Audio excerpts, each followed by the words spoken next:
Guys, it's me, Tommy, and I'm back again with another video. This time I'm going to show you guys exactly how to create this unit right here, this beautiful beach ready here. And it's so easy to do, guys. I'm going to take my time and walk you through it so you too can get this exact wig. So first things first, I would like to thank Maxine Hair for sponsoring this video and sending me over 3 bundles and a closure. I have a bundle 22, 24, 26, and I believe a 22-inch closure as well. I love this hair because it doesn't have that Aliexpress smell to it, and also love that the closure comes with its own little baby hairs, and it has a great border which helps keep this closure where you can use it over and over again. I'm going to use a spandex dome cap that I purchased from my beauty supply store. It's about $2.99 for it. This acts as my base. You guys can use a Japanese swim cap if you like, but that's what I use. I'm going to pre-thread my needles and also add some T-pins to it, and I'll send you a link on where I got my mannequin head. The best way to make the bomb wigs is to get a mannequin head that fits your head shape. So go ahead and do that.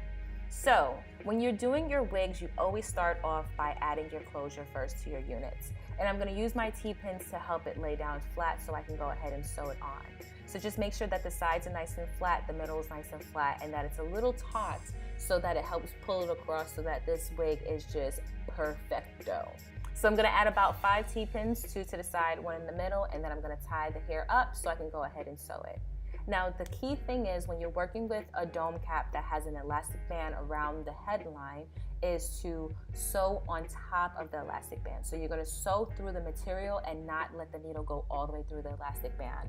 And the reason why I'm giving you guys this tip is if you keep sewing through that elastic band, because you're going to see I'm going to do that more with my bundles, your wig is not going to stretch. It's going to stay at that same shape that you're forming it on your mannequin head. So make sure you are sewing onto the fabric of your dome cap.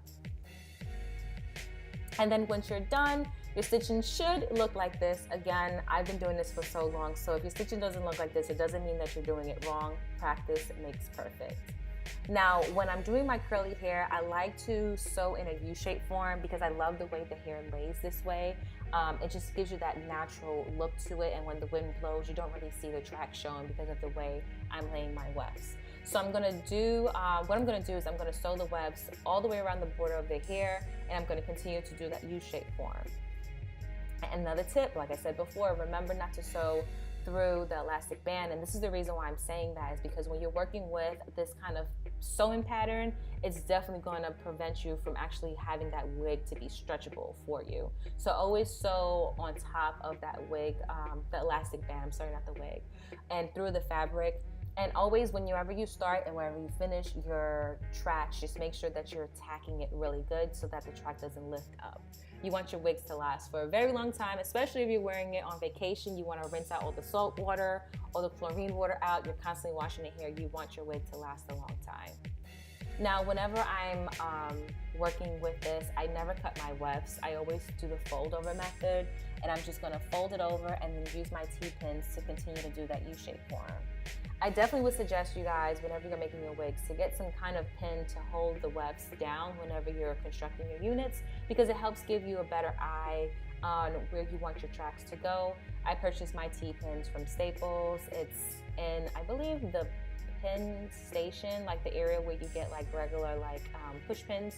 You can get the T-pins there as well, and it comes with so many in there. If you lose it, you'll have so many. So I'm going to continue to form my U shape. As you can see, I'm leaving a generous amount of space whenever I'm putting my bundles in there, and that's only because I want my units to lay nice and naturally. I don't want it to be too bulky on the top or too bulky on the bottom, so I give myself about an inch worth of space, maybe a little bit more, especially in the middle area, and then I'm going to go back and fill that area in. Now, whenever you're doing your fold, always make sure that that fold is tacked down really well. So I'm going to consistently sew on top of that fold so that it's nice and flat. I really love this hair because it literally gave me absolutely no shedding, but like I said, the best way to avoid shedding with your hair is to sew around the wefts and not through it, and try to minimize you cutting the weft. So try using the folded method to help minimize the shedding. Another technique when you're doing the fold is I like to hold down the bundle or hold down the track and pull up the thread. that helps it get nice and I guess secure, because you're pulling the friction apart, I guess. I don't know if friction is the right word to say it, but I'm pulling the thread and the bundle apart to give that knot nice and tight so that fold lays nice and flat. So as you can see, I'm holding the track down, I'm pulling up, and I'm separating. So here's the U-shaped form that I have going on, and now it's on to my last bundle. So with my last bundle, what I'm going to do is I'm going to sew across. So horizontally is the last way I'm going to do it. I don't continue to do the U-shaped form whenever I'm working with 3 bundles. So 2 bundles is a U-shape and 1 bundle is going to be horizontal.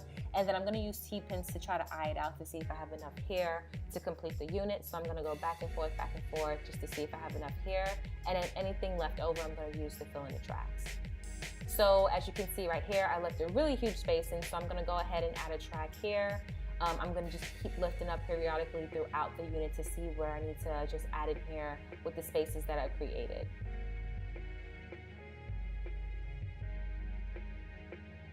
And then last but not least, after I fill in those spaces and I sew in, it's time to work on my closure.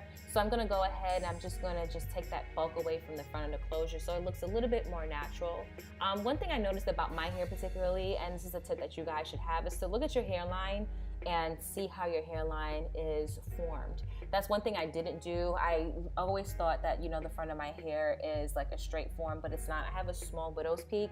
So moving forward, I need to start, customizing my closures and my frontals that way so it looks more realistic. So just lighten up the way the front of the closure looks so it looks a little bit more natural. See how it looks compared to that. Just keep debulking it. And then I want a middle part, so I'm gonna go ahead and I'm just gonna lighten up the middle area too. Just making it a lot looser, a lot less fuller, so it looks like a natural parting. And then I'm going to finish up with a razor blade to cut it instead of using scissors because I want that jagged look so it doesn't look too clean cut. It's nice and rugged and looks more natural. Even though I'm going to put the closure a little bit behind my hairline, but this is just a great tip for you guys to do. And this is just the final look, guys. I use my Got2b glue to tack it down a little bit, and this is it. There's no product in this hair. This hair is bomb diggity, guys. So hopefully you guys enjoyed this video, and I'll see you guys in my next one. Bye-bye.